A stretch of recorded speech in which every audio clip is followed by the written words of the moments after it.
100 ans de luttes ouvrières. Depuis plus d'un siècle, l'histoire du monde est marquée par l'affrontement permanent des travailleurs et de la bourgeoisie, par la lutte entre les exploités et leurs exploiteurs, la lutte de classe. Cette lutte continue a connu des périodes plus intenses. La révolte des Canuts de Lyon en 1831, la Commune de Paris en 1871, les émeutes du 1er mai à Chicago en 1886, la révolution russe de 1905,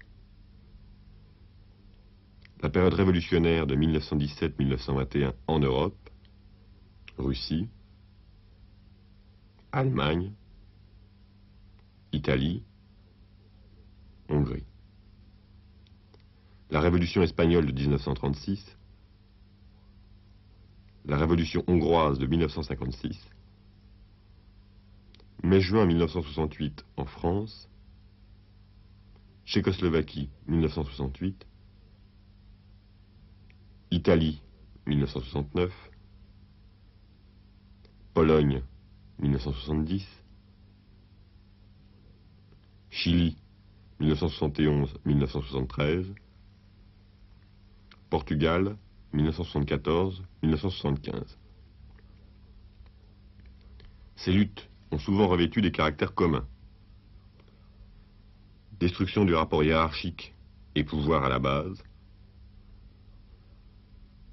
collectivisation des moyens de production, affirmation de la violence révolutionnaire de masse face à la violence des patrons. Ces luttes de la classe ouvrière ont été d'autant plus dures qu'elle a dû à la fois combattre les patrons et ceux qui, prétendant la représenter, n'ont rien fait d'autre que la trahir, la combattre et, de la Suède à la Chine, la maintenir dans sa condition d'esclavage salarié. Depuis mai 68, un nouveau mouvement.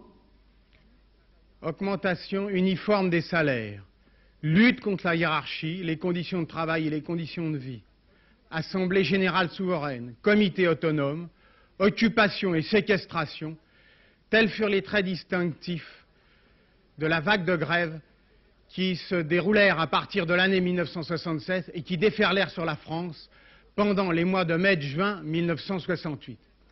Ces traits distinctifs étaient en opposition avec l'orientation générale des organisations syndicales et politiques, grandes ou petites, qui prétendent représenter les travailleurs.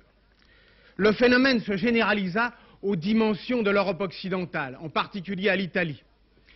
Les pays de l'Europe de l'Est eux-mêmes ne furent pas épargnés, notamment la Tchécoslovaquie et la Pologne. Malgré les incitations à la prudence et à la modération que représentent les menaces de chômage, ce sont sur les mêmes signes que continuent de se dérouler les grèves depuis l'ébranlement de 1967, les actions des travailleurs de chez LIP, comme les actions des travailleurs dans les grèves qui se déroulent depuis les dernières semaines et les derniers mois. Les nouvelles revendications et les nouvelles formes de manifestation ont une base objective dans les nouvelles aliénations et les aggravations des conditions de vie qu'entraîne le développement même du capitalisme et la division croissante du travail qui réduisent les travailleurs à l'état de robots. C'est pourquoi il n'est pas exagéré de dire que nous entrons dans une nouvelle période historique caractérisée par le développement d'une sensibilité libertaire diffuse qui remet en cause les fondements mêmes de la société, la finalité du travail, le rôle de l'école, la fonction de la famille et la place de la femme. La fortune du mot autogestion n'est que la traduction dans le langage de cette nouvelle réalité.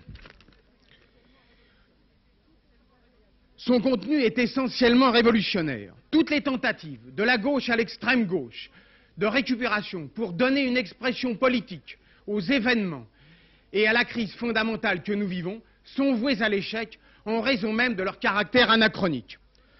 Le nouveau mouvement de masse a besoin d'une expression politique pour se développer et devenir une alternative. Les communistes libertaires, qui répudient toutes les formes de substitution à l'activité des travailleurs, comme l'État et le parti guide, ne conçoivent leur contribution à la réalisation de ce projet politique que par la participation intime à la lutte des travailleurs. C'est sur ces bases théoriques, pratiques et politiques qu'a été fondée en 1969 l'organisation révolutionnaire anarchiste, ORA. Nous ne nous réclamons pas de l'anarcho-syndicalisme, qui nous semble une théorisation des luttes actuelles aussi anachronique que le sont le bolchevisme ou la social-démocratie. Nous avons pris nos distances avec tous les schémas préétablis, inspirés exclusivement de situations historiques et géographiques qui ne sont plus celles dans lesquelles nous agissons. Ce n'est que par l'action collective de la classe ouvrière et des travailleurs que nous concevons la lutte contre le capitalisme et l'avènement de nouveaux rapports sociaux. C'est pourquoi nous nous déclarons communistes libertaires. Répression, répression, répression, répression. Pour restructurer son économie, le capitalisme international tente à éliminer l'opposition politique révolutionnaire et renforcer l'appareil policier. Face à la naissance d'une gauche ouvrière révolutionnaire, les syndicats et réformistes de tout poil peuvent de moins en moins jouer le rôle de soupape de sécurité pour le capitalisme.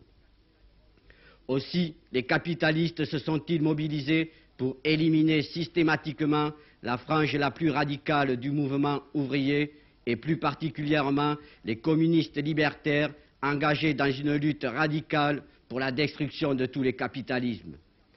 Puig-Antich, assassiné par Franco, et tous les camarades emprisonnés dans les prisons franquistes. Marini, Valpreda et tous les camarades italiens tués ou emprisonnés par la police italienne et la CIA. Ralph Stein et les camarades regroupés autour du journal Befreiung en République fédérale allemande. Les révolutionnaires harcelés par les flics français. Les militants basques ou espagnols liquidés par les nervis fascistes de Franco en France avec l'accord de l'État français.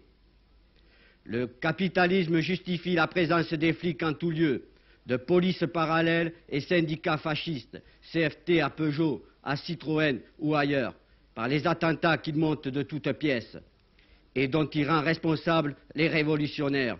Pour gagner le silence ou l'approbation des travailleurs, il crée un climat de psychose et renforce son appareil policier. Face à cette répression, des militants répondent par l'action terroriste. Nous ne cautionnerons pas de tels actes individuels qui, en dernier ressort, ne peuvent que renforcer ce climat de psychose orchestré par la bourgeoisie pour renforcer sa domination et l'exploitation de la classe ouvrière. Face à cette répression, il est urgent de répliquer dès maintenant par l'autodéfense ouvrière, organisée à la base, dans tous les quartiers, sur nos lieux de travail, unifier et coordonner nos luttes, syndiquées ou non. Nous devons organiser dès maintenant la riposte autogestionnaire, au-delà des partis et syndicats, et préparer dès maintenant la lutte armée pour la destruction de tous les capitalismes. Contre le fascisme, guerre de classe. Abat l'État policier, abat l'État policier. Pour nous, la crise n'est pas un phénomène nouveau, mais elle est permanente, bien que ses effets soient ressentis différemment par les travailleurs suivant les époques. Depuis de longs mois, la bourgeoisie fait campagne, grâce à ses moyens innombrables de propagande, sur le thème « c'est la crise, c'est la crise ». Une seule réponse est apportée à tous nos problèmes, c'est encore la faute à la crise. Et tout au long de grandes phrases vides de sens, Giscard nous explique pourtant si bien que grâce à lui et aux siens, tout va s'arranger. Mais au-delà de la frime et du bavardage des dirigeants, qu'en est-il réellement? La crise existe-t-elle? En fait, nous assistons aujourd'hui à l'accumulation dans le système capitaliste de plusieurs phénomènes. La crise des marchés, la crise des produits finis, celle des déchets, celle encore de l'idéologie et enfin la crise des matières premières et de l'énergie. Toutes ces crises ne sont en réalité que des phénomènes de surface d'une réalité montante, la crise du capitalisme lui-même. Car pour continuer d'exister, le capitalisme a besoin de s'adapter et de se développer sans cesse sur le dos des travailleurs. Pour nous, travailleurs, cette crise n'est pas la nôtre. Il convient donc de lutter au maximum contre les classes dominantes qui veulent nous la faire payer et d'apporter dans la lutte une alternative révolutionnaire. Avec 2 camarades, communistes libertaires, nous allons essayer aujourd'hui de faire le point sur les luttes des usines dans lesquelles nous travaillons. Oui, moi je travaille depuis 7 ans à la SNCF et après, avec des expériences de lutte et de lutte que nous avons menées, on constate que depuis 1971, après le cuisant échec que l'on a reçu, après 10 jours de grève où l'on nous a fait reprendre le travail 10 jours après, sans rien obtenir, les directions syndicales nous enferment dans des grèves sectorielles, catégorielles, sans coordination de lutte. Dernièrement, lors de la grève des PTT, nous, dans mon secteur, nous avons continué 1 jour de grève de plus pour soutenir les postiers. Parce que cette grève, en fait, visait à nous faire grève 2 jours pour que les postiers reprennent le travail. En fait, c'était ça le but de la grève des cheminots en novembre 1974. Et nous avons continué 1 jour de plus. Bon, moi, je travaille dans une usine où on fabrique des télévisions. On est une usine de femmes. La maîtrise, c'est des hommes. Et au niveau de la vie quotidienne dans l'usine, c'est un peu la terreur. C'est-à-dire que dès que le chef nous engueule, les filles pleurent. Et c'est la répression tout le temps. Et on avait demandé au délégué syndical du coin de faire quelque chose. Toutes les filles, justement, pour qu'on se ressoude les unes aux autres et qu'on ait moins peur devant la maîtrise.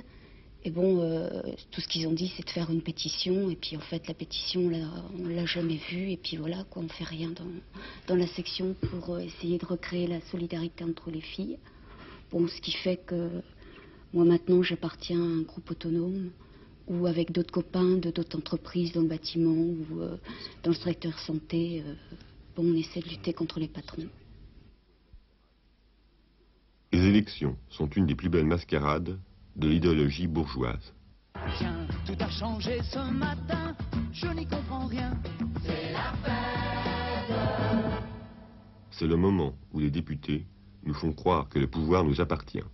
Il vous promet tout rose, mais quand il est élu, ça n'est plus la même chose, il vous tourne le cul.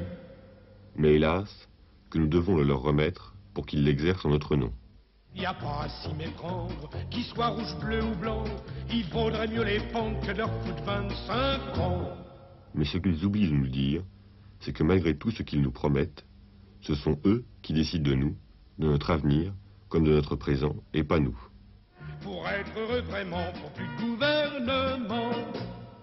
Sans conteste, en France comme ailleurs, nous sommes dressés grâce au bourrage de crâne entre les candidats, tous des différentes couches de la bourgeoisie.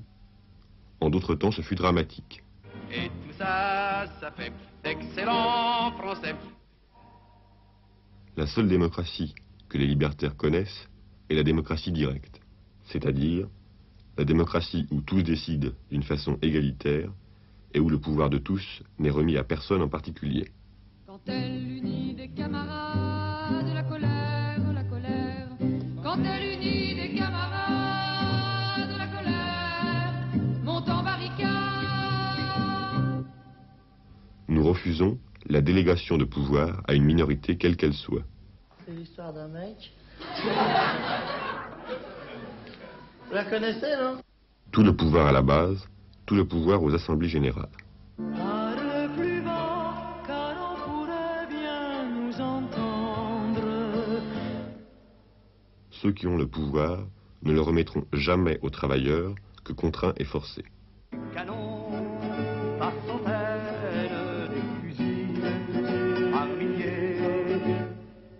C'est pour cela que dès aujourd'hui, il faut s'organiser dans les entreprises et les quartiers, dans les groupes où les décisions prises par tous égalitairement seront par tous collectivement appliquées.